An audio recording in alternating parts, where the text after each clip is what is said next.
শান্তনামা informs YouTube চ্যানেলে তোমাদের সকলকে স্বাগত জানাই। আশা করি ভালো আছো। তোমাদের আজ দেখাবো কিভাবে গ্রামারের উপরে আর ক্লাস কিভাবে প্রেজেন্ট পারফেক্ট টেন্সের ভয়েস চেঞ্জ করা যায় বা কী তার নিয়ম। এর আগে কিন্তু ইনডিফিনিট টেন্সের পাস্ট প্রেজেন্ট ফিউচার এবং কন্টিনিউয়াস টেন্সের প্রেজেন্ট এবং পাস্টের ভয়েস চেঞ্জ করে দেখানো হয়েছে। এই চ্যানেলে সেগুলো আপলোডেড হয়েছে। প্লিজ তোমরা যারা দেখোনি তাদেরকে রিকোয়েস্ট করবো এই ভিডিওর নিচে যে ডেসক্রিপশন বক্স আছে সেখানে ভিজিট করে অথবা শান্তনামা ইনফর্মস ইউটিউব চ্যানেলের প্লেলিস্টে গিয়েও তোমরা গ্রামার যে প্লেলিস্ট সেখান থেকে তোমরা দেখে নিতে পারো। এসো দেরি না করে শুরু করা যাক। নিয়মগুলো একবার ঝটপট দেখে নিই। অবজেক্টকে সাবজেক্ট করতে হবে, এটা সমস্ত টেন্সের ক্ষেত্রে একই নিয়ম। এবারে পারফেক্ট টেন্সের ক্ষেত্রে কিন্তু এই হ্যাভ হ্যাজ অক্সিলারি থাকে। হ্যাভ হ্যাজ থাকলে কিন্তু হ্যাভ হ্যাজই হবে, আর সঙ্গে একটা বিন যুক্ত হবে অ্যাক্টিভ প্যাসিভ ভয়েসে, এটা মাথায় রাখতে হবে। ঠিক আছে? আচ্ছা, হ্যাভ হ্যাজ থাকলে হ্যাভ হ্যাজই হবে এমনটা ব্যাপারটা কীরকম? হ্যাভ থাকলে হ্যাভ হবে এমন নয়। সাবজেক্ট অনুযায়ী যদি হ্যাভও থাকে তাহলে হ্যাজ হতে পারে, আবার হ্যাজ থাকলে হ্যাভও হতে পারে, সেটাই বলা হচ্ছে। ভার্বের পাস্ট পার্টিসিপল ফর্ম হবে, তারপরে যে নিয়ম যা রয়েছে কমপ্লিমেন্ট হবে, বাই দিয়ে সাবজেক্টের অবজেক্ট হবে, কখনো কখনো বাই নাও বসতে পারে। যেমন আমরা জানি যে নন ভার্বের পরে বাই না বসে টু বসে। দেখো নিয়মটা উপরে লিখে দেওয়া রয়েছে সুবিধার্থে। দেখো প্রথম বাক্য বলছে you have insulted us today. Subject হচ্ছে you, have insulted verb, us হচ্ছে অবজেক্ট, টুডে হচ্ছে আদার বা কমপ্লিমেন্ট যাই বলো না কেন। ঠিক আছে? এটার ভয়েস চেঞ্জ কীরকম হবে? প্রথম হবে হচ্ছে আজটাকে আমার টেনে এনে সাবজেক্ট করতে হবে। সাবজেক্ট করলাম আজকে, সেটা কী হবে? উই হবে, তাই না? তারপরে দেখো হ্যাভ হ্যাজ থাকলে হ্যাভ হ্যাজই হবে। উইয়ের পরে কী হবে? হ্যাজ বসবে না হ্যাভ বসবে? উইয়ের পরেও কিন্তু হ্যাভ বসবে, তার কারণ উইটা বহু বচন, আর ইউয়ের পরে তো এক বচন হোক বহু বচন হোক হ্যাভই বসে। তাহলে উই হ্যাভ। দেখো পারফেক্ট টেন্সে আমরা দেখে বুঝবো কী করে এটা পারফেক্ট টেন্স? পারফেক্ট টেন্স বুঝবো হ্যাভ হ্যাজ থাকবে, মানে প্রেজেন্ট পারফেক্ট টেন্সের ক্ষেত্রে হ্যাভ হ্যাজ, আর ভার্বের পাস্ট পার্টিসিপল ফর্ম থাকবে। আরেকটা জিনিস বলে দেওয়ার, সেটা হচ্ছে যখন পারফেক্ট টেন্সের আমরা ভয়েস চেঞ্জ করব তখন এই যে ভার্বের পাস্ট পার্টিসিপল ফর্ম নতুন করে ভাবার দরকার নেই, এটাই কিন্তু পাস্ট পার্টিসিপল ফর্ম। ঠিক আছে? তাহলে দেখো উই হলো, হ্যাভ হলো, তার সাথে একটা বিন জুড়ে গেল। ঠিক আছে? আচ্ছা, তারপরে ভার্বের পাস্ট পার্টিসিপল ফর্মই বসে যাবে। কি বললাম? যে পারফেক্ট টেন্সের ক্ষেত্রে হ্যাঁ ভার্বের পাস্ট পার্টিসিপল ফর্ম নতুন করে ভাবতে হয় না, ওটাই ভার্বের পাস্ট পার্টিসিপল ফর্ম। ঠিক আছে? আর তারপরে কী হবে? দেখো তারপরে দেখো টুডে রয়েছে, আর এই যে সাবজেক্টটা রয়েছে সেই সাবজেক্টটা রয়েছে, সেটা আমাদের জুড়তে হবে। এর মধ্যে কীভাবে জোড়া যেতে পারে? দেখো বাই ইউ টুডে এভাবে করা যেতে পারে, অথবা টুডেটাকে আগে এনে বাই ইউও করা যেতে পারে, যা খুশি। আশা করি তোমরা বুঝতে পেরেছো। তারপরে দেখো কি বলছে, he has unfolded this mystery. He has unfolded, দেখো হ্যাজ, হ্যাভ হ্যাজ, আর ভার্বের পাস্ট পার্টিসিপল ফর্ম দেখেই বুঝতে পারছি এটা প্রেজেন্ট পারফেক্ট টেন্সে রয়েছে। আচ্ছা, দিস মিস্ট্রিটা এখানে অবজেক্ট, তাই না? পুরোটাই কিন্তু অবজেক্ট, দিস অ্যান্ড মিস্ট্রি, মানে এই রহস্য। সেন্টেন্সটার মানেটা কীরকম? He has unfolded this mystery, মানে সে এই যে রহস্য সেই রহস্য উদ্ঘাটন করেছে। আনফোল্ড মানে খুলে দেওয়া, তুলে ধরা, এরকম। ঠিক আছে? আর you have insulted us today মানে তুমি আমাদেরকে আজকে অপমান করেছো। দেখো তুমি বা তোমরা আজ আমাদেরকে অপমান করেছো, উপরের মানে। আর নিচের মানেটা হচ্ছে কি? তাহলে সে এই রহস্যকে উদ্ঘাটন করেছে। দেখো সাবজেক্ট হচ্ছে এই সেন্টেন্সের ক্ষেত্রে এই অবজেক্টটাকে টেনে নিয়ে সাবজেক্ট করতে হবে। অবজেক্টটা কি? This mystery. তারপরে কী হবে? Has unfolded. হ্যাভ হ্যাজ থাকলে হ্যাভ হ্যাজ হবে, দিস মিস্ট্রি এক বচন, এটাও হ্যাজ হবে।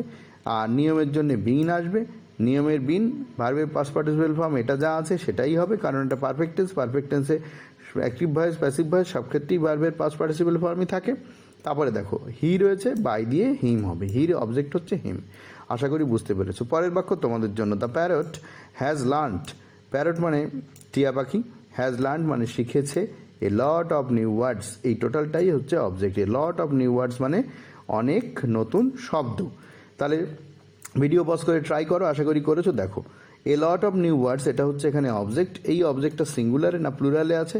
দেখো এ দিয়ে যখন কোনো শব্দগুচ্ছ শুরু হয় সেইটাকে এক বচনে ধরতে হয়। তাহলে এ লট অফ নিউ ওয়ার্ডস এটা হ্যাভেজের জন্যে হ্যাজ হবে, তার কারণ হচ্ছে এ লট অফ নিউ ওয়ার্ডস এক বচন হিসাবে এখানে ট্রিট করা হচ্ছে।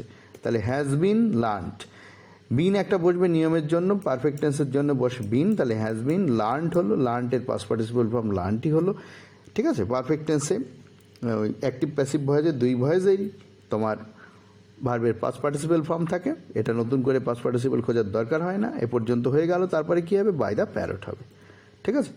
বাই দ্য প্যারটের অবজেক্ট দ্য প্যারটের অবজেক্ট দ্য প্যারটই হবে। তারপরে দেখো কি বলছে, a snake has bitten this man. A snake হচ্ছে এখানে সাবজেক্ট, হ্যাজ বিটেন হচ্ছে কামড়ানো, ঠিক আছে, কামড়েছে। দিস ম্যান, এই মানুষটাকে একটি সাপ কামড়েছে, এর মানেটা এইরকম। খুব সহজ বাক্য, তোমরা ট্রাই করো, আশা করি করেছো। দেখো, this man has bitten. This man একবচন না বহুবচন? অবশ্যই একবচন, তাহলে হ্যাভ হ্যাজ থাকলে হ্যাভ হ্যাজ হবে, হ্যাভ হ্যাজের যেটা নিয়ম সেটা হবে। তাহলে দিস ম্যান যেহেতু এটা একবচনে আছে তাই হ্যাজই হবে, হ্যাজ বিন বিটেন, ঠিক আছে। পারফেক্ট টেন্সের জন্য বিন আসলো, আর বিটেনের পাস্ট পার্টিসিপল ফর্মও বিটেন, ওটাই পাস্ট পার্টিসিপল ফর্ম, তাই না। তারপরে কি হবে, বাই দিয়ে এ স্নেক হবে। এ স্নেক নাউন, তাই ওই নাউনের সাবজেক্ট অবজেক্ট একই জিনিস হয়। যদি প্রোনাউন থাকতো তাহলে আলাদা হতো, যেমন হি থাকলে হিম হয় ইত্যাদি। তারপরে দেখো কি বলছে, ক্লেভার থিপ, একজন চালাক চোর, হ্যাজ স্টোলেন, চুরি করেছে, দ্য জুয়েলস, জুয়েলস মানে হচ্ছে সোনাদানা, ঠিক আছে। এরপরে এটাকে কিভাবে করতে হবে, দ্য জুয়েলস হচ্ছে এখানে অবজেক্ট, হ্যাজ স্টোলেন হচ্ছে ভার্ব, আর এ ক্লেভার থিপ হচ্ছে এখানে সাবজেক্ট। ট্রাই করো, আশা করি করেছো। দেখো, দি জুয়েলস, সোনাদানা, এটা কিন্তু বহু বচনে আছে, মাথায় রাখতে হবে। তাহলে হ্যাজ রয়েছে এখানে, হ্যাজ থাকা মানে হ্যাভ হ্যাজের যেটা নিয়ম সেইটা হবে। যেহেতু জুয়েলস বহু বচন তাই হ্যাভ হ্যাজের জন্য কি হবে, হ্যাভ হবে। হ্যাজ রয়েছে বলে হ্যাজই হবে এমন না, হ্যাজ থাকা মানে হ্যাভও হতে পারে, ঠিক আছে। তাহলে দি জুয়েলস হ্যাভ হবে, তারপরে স্টোলেন রয়েছে, এটাই পাস্ট পার্টিসিপল ফর্ম, তার আগে একটা বিন আসবে নিয়ম অনুযায়ী, তাই না। তাহলে দেখো কি হলো, the jewels have been stolen, তারপরে কি হবে, বাই এ ক্লেভার থিপ।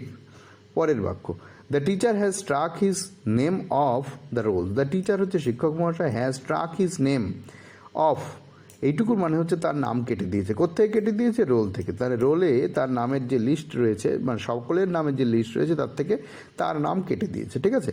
এখানে অবজেক্ট কোনটা, অবজেক্ট কিন্তু হবে হিজ নেম, ঠিক আছে। আর ভার্বের সঙ্গে বসে যাবে হ্যাজ স্ট্রাক, তার সাথে অফ বসবে, অফের সাথে দ্য রোলসও বসবে, তা না হলে কিন্তু মানে প্রকাশ হবে না। কোত্থেকে কেটেছে সেটাও কিন্তু তোমাকে বলতে হবে। হিজ নেম, তার নাম কেটেছে, হ্যাজ স্ট্রাক অফ মানে কেটেছে, কোথার থেকে কেটেছে, অফের পরে দা আর রোলস এটা কিন্তু বসাতে হবে, নইলে মানে প্রকাশিত হবে না। তাহলে এখানে অবজেক্ট কোনটা, অবজেক্ট কিন্তু হবে হিজ নেম, এটাই কিন্তু অবজেক্ট, ঠিক আছে। এটা একটু অন্য ধরনের, ভালো করে মন দিয়ে বোঝো। আবারও বলছি, হ্যাজ স্ট্রাক এই ভার্বের সঙ্গে অফ প্রিপোজিশন, এবং তারপরে অফের পরে দেখো দ্য রোলস এটা বসে যাবে। তাহলে প্রথমে কি হবে, হিজ নেম হলো, হিজ নেমের পরে দেখো হ্যাজ স্ট্রাক, হ্যাজ হচ্ছে তো বসবেই, হ্যাজ হ্যাভের যেটা নিয়ম সেটা নিয়ম অনুযায়ী বসবে, মানে হিজ নেম যেহেতু এক বচন তাই হ্যাজই বসবে। যেহেতু পাস্ট পারফেক্ট, এটা পাস্ট পারফেক্ট বলছি কেন, প্রেজেন্ট পারফেক্ট টেন্স, পারফেক্ট টেন্সের ক্ষেত্রে পাস্ট প্রেজেন্ট যাই হোক না কেন বিন আসবে, একটা ভার্বের পাস্ট পার্টিসিপল ফর্ম হবে, তাই না। তো দেখো হ্যাজ বিন স্ট্রাক অফ, এ পর্যন্ত হয়ে গেল। দেখো হিজ নেম এখানে লিখেছি, এবারে আমি কি বললাম, ভার্বের সঙ্গে এই অফটাও কিন্তু বসে যাবে, তাহলে হ্যাজ বিন স্ট্রাক অফ, তারপরে কি হবে, দ্য রোলসও বসে যাবে তারপরে হবে হচ্ছে বাই দ্য টিচার। পরের বাক্য দেখো কি বলছে, no one has ever defeated me in a debate competition. No one মানে কেউ না, হ্যাজ এভার মানে এখনো পর্যন্ত, ডিফিটেড মানে হচ্ছে, এভার মানে এখনও বা সর্বকালের জন্য এরকম, ডিফিটেড মানে হারিয়েছে, মি মানে আমাকে, ইন এ ডিবেট কম্পিটিশন মানে বিতর্ক প্রতিযোগিতায় আমাকে হারিয়েছে এমন এখনও পর্যন্ত কেউ হারায়নি। নো ওয়ান মানে কেউ না, হ্যাজ এভার ডিফিটেড এখনও পর্যন্ত হারিয়েছে মানে কেউই হারায়নি মি আমাকে, কোথায় হারায়নি, ডিবেট কম্পিটিশানে। এর অর্থ হচ্ছে কোনো ডিবেট কম্পিটিশান বা বিতর্ক প্রতিযোগিতায় আমাকে এখনও কেউ হারায়নি, এটা হচ্ছে বাংলা অর্থ। এবারে দেখো সাবজেক্ট কোনটা এখানে, নো ওয়ান এটা subject, has ever defeated, has আর হচ্ছে ডিফিটেড এই দুটো মিলে হচ্ছে এখানে ভার্ব, এভারটা আলাদা অ্যাডভার্ব, মিটা এখানে object, in a debate competition এটা হচ্ছে এখানে কমপ্লিমেন্ট বা আদার, ঠিক আছে। তাহলে ভয়েস চেঞ্জ করতে গেলে সবার প্রথমে কি করতে হবে, অবজেক্টকে সাবজেক্ট করতে হবে। অবজেক্ট কি, অবজেক্ট মি, এর সাবজেক্ট কি হবে, সাবজেক্ট হবে আই, ঠিক আছে। এবার দেখো আই এর পরে কি বসবে, হ্যাভ হ্যাজ থাকলে হ্যাভ হ্যাজের নিয়ম অনুযায়ী যেটা বসার দরকার সেটা বসবে। হ্যাজ আছে বলে হ্যাজ বসবে এমন না, হ্যাভও হতে পারে, আবার হ্যাভ থাকলে হ্যাজও হতে পারে। দেখো আই এর পরে কিন্তু হ্যাজ বসে না, হ্যাভ বসে, তাই আমি হ্যাভ বসালাম। এরপরে কি হবে দেখো ভালো করে বোঝো, নো আছে এবার আছে, নো আছে এবার আছে, নাম বোধক এটা বোঝাচ্ছে, আর এভার মানে হচ্ছে এখনো পর্যন্ত বা চিরকালের জন্য এরকম বোঝাচ্ছে। যেহেতু এভারের সাথে নো জুড়ে গেছে তাহলে ঠিক তার উল্টোটা হবে, নেভার হয়ে যাবে, ডিফিটেডের পাস্ট পার্টিসিপল ফর্ম ডিফিটেডই হবে। দেখো তাহলে I have never been defeated, ঠিক আছে, আমাকে কেউ হারায়নি, ঠিক আছে। এর আগে বলছে কেউ আমাকে হারায়নি, আমি হারিনি কারো, এখনো পর্যন্ত কারোর দ্বারা হারিনি, এটুকু মানে বোঝালো। কোথায় হারিনি? In a debate competition. ঠিক আছে, এরপরে দেখো বাই নো ওয়ান বা বাই এনি ওয়ান এখানে আর হবে না। তার কারণ এখানে তো আমরা নেভার অলরেডি দিয়ে দিয়েছি, এভার আর নো এই দুটো মিলে হচ্ছে নেভার, সেটা আমরা অলরেডি করে দিয়েছি। তাহলে এর মানেটা কি দাঁড়াচ্ছে? আমাকে কখনো হারাতে পারেনি, মানে হারায়নি ডিবেট কম্পিটিশানে।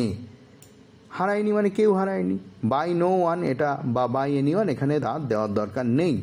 ব্যাপারটা কি আর একটু পরিষ্কার করে বুঝিয়ে দিই। I have never been defeated in debate competition, এইটার অরিজিনাল ভয়েস চেঞ্জ কিন্তু এইটা। কিন্তু কোনো ক্ষেত্রে যদি কোনো পরীক্ষায় তোমাদের এমসিকিউ টাইপ প্রশ্ন আসে আর এইটা যদি না থাকে, প্রথমটা যদি এইটা থাকে, I have ever been defeated in a debate competition by none, ঠিক আছে, এটা যদি থাকে, এটা যদি না থাকে, তাহলে কিন্তু এইটা রাইট হবে। কিন্তু এর অ্যাকচুয়াল ভয়েস চেঞ্জ কিন্তু এই প্রথমটা হওয়া উচিত। ঠিক আছে, আশা করি তোমরা বুঝতে পেরেছো। পরের বাক্য দেখো কি বলছে, someone has bribe the person. Someone মানে কোনো একজন, হ্যাজ ব্রাইব মানে ঘুষ দিয়েছে, দ্য পারসন মানে ব্যক্তিটিকে। এখানে অবজেক্ট হচ্ছে দ্য পারসন। ভিডিও পজ করে ট্রাই করো, আশা করি করে নিয়েছো। দেখো দ্য পারসন হ্যাজ ব্রাইবড, আচ্ছা দ্য পারসন এক বচনে আছে, তাহলে হ্যাজই হবে। তারপরে কি হবে? বিন হবে, ব্রাইবডের পাস্ট পার্টিসিপেল ফর্ম ব্রাইবডই হবে, তাহলে হ্যাজ বিন ব্রাইবড বাই সামওয়ান কিন্তু কোনো ক্ষেত্রেই বসে না, এটা মাথায় রাখতে হবে। ঠিক আছে, দ্য পারসন হ্যাজ বিন ব্রাইবড মানে ব্যক্তিটিকে, লোকটিকে ঘুষ দেওয়া হয়েছে। সামওয়ান মানে কেউ একজন, হ্যাজ ব্রাইব দ্য পারসন মানে কেউ একজন লোকটিকে ঘুষ দিয়েছে। আর এইটা যখন আমরা প্যাসিভ ভয়েসে করছি তখন হচ্ছে লোকটিকে ঘুষ দেওয়া হয়েছে। বোঝা গেল? বাই সামওয়ান আর দরকার হয় না এখানে। তোমাদের একটা কথা বলি, শান্তনামা ইনফর্মস ইউটিউব চ্যানেলে কিন্তু পিকে দে সরকারের বইয়ের বহু অনুশীলনীর অনুবাদ এবং বহু প্রেসিস ইতিমধ্যে আপলোডেড হয়েছে। তোমরা যারা দেখোনি তাদেরকে রিকোয়েস্ট করবো শান্তনামা ইনফর্মস ইউটিউব চ্যানেলের প্লেলিস্টে গিয়ে অথবা এই ভিডিওর নিচে দেওয়া ডেসক্রিপশন বক্সে গিয়ে সেগুলো দেখে নিতে পারো। এছাড়াও ৬০-৬৫টা বিভিন্ন ইম্পর্টেন্ট টপিকের উপরে নিউজ পেপার রিপোর্ট রাইটিং আছে, যেমন আমফান ঝড়, যেমন ইয়াস, যেমন লাইটনিং স্ট্রাইক। এছাড়াও আরও প্রচুর পরিমাণে ইম্পর্টেন্ট টপিক, কারেন্ট টপিকের উপরে কিন্তু এই নিউজ পেপার রিপোর্ট রাইটিং আছে। এছাড়াও গ্রামার এবং tense translation for beginners and learners ইত্যাদি প্রচুর ভিডিও আছে। প্লিজ তোমরা দেখে নিও এই ভিডিওর নিচে ডেসক্রিপশন বক্সে গিয়ে অথবা শান্তনামা ইনফর্মস ইউটিউব চ্যানেলের প্লেলিস্টে গিয়ে। পরের বাক্য দেখো, this medicine has been prescribed, এটা কিন্তু প্যাসিভ ভয়েসে আছে। This medicine has been prescribed এটা প্যাসিভ ভয়েসে আছে, অ্যাক্টিভে কিন্তু নেই। তাহলে দেখো দিস মেডিসিন মানে এই ওষুধ, হ্যাজ বিন প্রেসক্রাইব করেছে। কে করেছে? ডাক্তার করবে। তাহলে এখানে তুমি ধরে নিতে পারো বাই দিয়ে ডক্টর কিন্তু এখানে উজ্জ্ব আছে। ঠিক আছে, তাহলে এটা যখন আমরা ভয়েস চেঞ্জ করব কিভাবে করব? ডক্টর হ্যাজ প্রেসক্রাইবড, বিনটা কিন্তু আর থাকছে না, খেয়াল রাখো। যখন আমরা অ্যাক্টিভ থেকে প্যাসিভে করি তখন এই বিনটা আসে। ঠিক আছে, তাহলে ডক্টর হ্যাজ প্রেসক্রাইবড, তারপরে হচ্ছে দিস মেডিসিন।